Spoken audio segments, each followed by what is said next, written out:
Good day mga ka-sports natin dyan. Coach Roger Gorayev, kahit sabihin natin na sila nga ang unang pipili sa rookie draft, alam nyo ba na meron talaga siyang napupusuan? Hindi porket meron mga star players na magagaling, yun na ang pipiliin ni Coach Roger.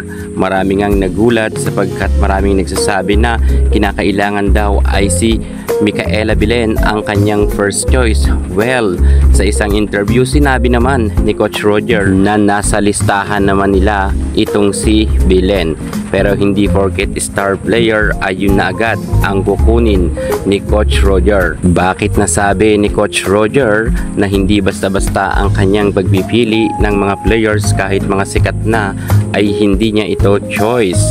Bagamat kasama si Belen sa listahan, pero na kay Coach Roger pa rin ang desisyon kung sino ang kanilang kukunin. Alamin ang buong detalye, pero bago ang lahat, kung bago ka sa akin channel, subscribe na.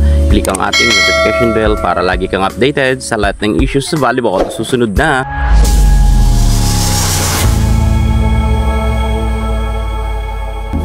Coach Roger Gorayev, isa sa mga pinaka-respetadong coach sa ating bansa, at alam naman natin na sobrang dami niya na rin hinawakan ng mga players na napasikat niya, kagaya nga ng nag-iisa nating film superstar Alyssa Valdez na talagang tumatak ang pangalan niya sa larangan ng volleyball.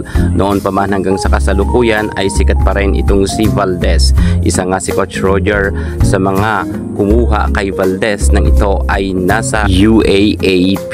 Kita naman natin na talagang magaling pumili or kumilatis ng mga players na talagang kanyang kinakailangan.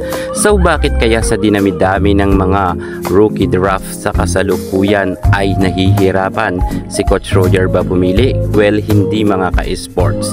Sa totoo lang, sabi nga ni Coach Roger, sila nga ang pinakamaswerte dahil sila ang unang pipik ng player. Pero alam nyo, according nga sa isang interview, inamin ng ating respetadong coach na si Roger na sinabi niya na hindi basta-basta ang kanyang pagpipili. Kung sino raw ang kanyang pinakakailangan, yun ang kanyang kukunin.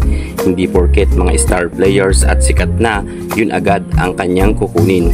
Actually, sabi nga raw ni Coach Roger, mahirap raw kausapin at kunin ang isang star player or pa-star player sapagkat marami daw itong dapat pang kausapin, sapagkat meron pa raw itong mga agent sapagkat mas maganda raw kumuha, according nga kay Coach Roger, yun mga free agent kagaya nga nila Judith Abil na walang humahawak sa kanila na manager.